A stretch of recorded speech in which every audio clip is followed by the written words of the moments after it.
மகா வந்து கோச்சிட்டு என்ன பண்ணுறாங்க, வீட்டை விட்டு கிளம்புறாங்க. சூர்யா வந்து எழுதின அந்த கடிதத்தை பார்த்துட்டு, அடுத்து வந்து மகா வந்து என்ன பண்ணுறாங்கன்னா, கோயில்ல உட்காந்துருக்காங்க. அப்போ கரெக்டாக அந்த குருக்கள் வந்து கோயில்ல பார்த்துடுறாரு. மகா வந்து மனசு கஷ்டப்பட்டு கோயில்ல உட்காந்துருக்கிறத பார்த்துட்டு, நேரா வந்து அவங்க வந்து வீட்டுக்கு கால் பண்ணிடுறாரு.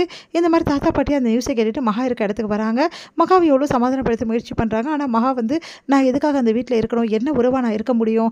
அவர் தான் என்னை வெறுக்கிறாரு. என்னை அவருக்கு பொண்டாட்டியை ஏற்றுக்க மாட்டேங்கிறாரு அப்படின்னு சொல்லிட்டு புலம்பின்னு இருக்காங்க. அந்த டைமில் சூர்யாவும் வந்து வீட்டில் எல்லாருக்கிட்டேயும் சொல்கிறாரு, இந்த மாதிரி வந்து கண்டிப்பாக மகாவோட தான் நான் வருவேன் அப்படின்னு சொல்லிட்டு கிளம்பி போகிறாரு.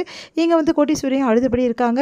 என் பொண்ணு வந்து எங்கே கஷ்டப்படுறாளோன்னு சொல்லிட்டு இங்கே எல்லா இடத்துலையும் வந்து தேடுறாரு சூர்யா. ஆனால் எங்கேயுமே மகா கிடைக்கல. கடைசியில் வந்து அந்த கோயிலுக்கு தேடி வராரு. அங்கே வந்து பார்த்துட்டு மகா வந்து, எதுக்காக இப்படி பண்ண? நீ இல்லாமல் நான் எப்படி தவிச்சு போயிட்டேன்னு தெரியுமா?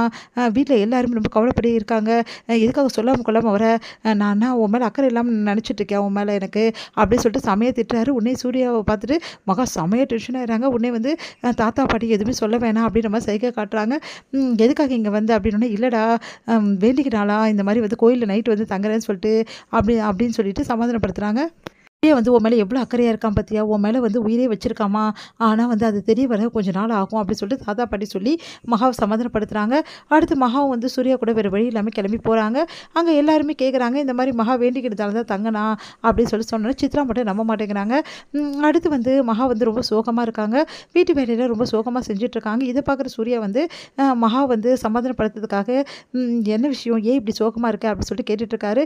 அதுக்கு மகா எந்த ரியாக்ஷனும் கொடுக்காம கண்ணன் கிட்ட வந்து பேசி அழுதுட்ருக்காங்க.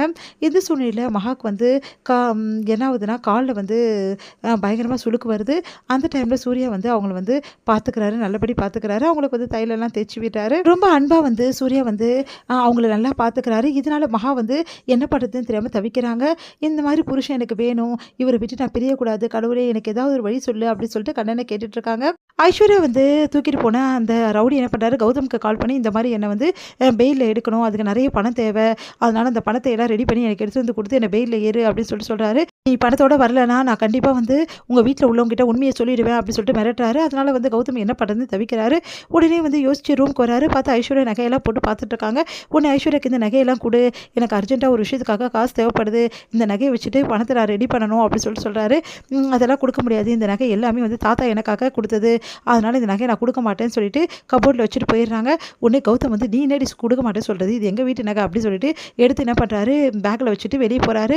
அப்போ கரெக்டாக வந்து எல்லாருமே வந்து பார்க்குறாங்க. அந்த டைமில் என்ன கௌதம் எங்கே போகிறேன்னு சொன்னோன்னே, ஒன்றும் இல்லை அப்படின்னு சொல்லிட்டு பதட்டமாக இருக்காரு. இவர் ஏதோ தப்பு பண்ணுறாரு அப்படின்னு சொல்லிட்டு உடனே வந்து எல்லாருமே பார்க்குறாங்க. அப்போ என்ன பண்ணுறாங்க, அந்த பேக்கில் என்ன தான் இருக்குது அப்படின்னு சொல்லிட்டு பிடிச்சி இழுத்தோன்னே பேக்கில் இருக்க நகையெல்லாம் கீழே கொட்டுது. எதுக்காக நகை எடுத்துகிட்டு போகிற, என்ன பண்ணுற அப்படின்னு சொல்லிட்டு கேட்குறாரு நம்ம சூர்யா. உடனே கௌதம் என்ன சொல்கிறதுன்னு தெரியாமல் முடிக்கிறேன். அப்போ ஐஸ்வர்யா வந்து சொல்ல வேண்டியதுறாங்க, பாலிஷ் போட நான் கொடுத்தேன்னு சொல்லிட்டு. பாலிஷ் போட ஆளை வீட்டுக்கே வருவாங்க, எதுக்காக நீ கொடுத்தேன்னு போனோம், அதுவும் இந்த நகையெல்லாம் பாலிஷ் போடணும், கவனமாக இருக்கணும், இதெல்லாம் பரம்பரை நகை அப்படின்னு சொல்லிட்டு பாட்டி சொல்கிறாங்க. உடனே வந்து சொல்கிறாங்கல்ல, உள்ளே எடுத்து போய் வைங்க அப்படின்னு சொன்னேன். உடனே வந்து எல்லாரும் என் புருஷனை தப்பாக நினைக்கிறீங்களா, அவர் தான் எடுத்துகிட்டு போகிறான்னு நினைக்கிறேன், என்கிட்ட கேட்டு தான் எடுத்துகிட்டு போகிறார் போதுமா அப்படின்னு சொல்லிட்டு எல்லாரும் திட்டி விடுறாங்க. ரூமுக்கு வந்து ஐஸ்வர்யா என்ன பண்ணுறாங்க, நல்லா வந்து திட்டி விட்டுறாங்க. கௌதமை எவ்வளோ தைரியம் தான் இப்படி பண்ணுவீங்கன்னு சொல்லிட்டு அவர் முன்னாடி நகையை வச்சு பூட்டிடுறாங்க. செமையாக டென்ஷன் ஆகிறாரு கௌதம். இதோட முடியுது.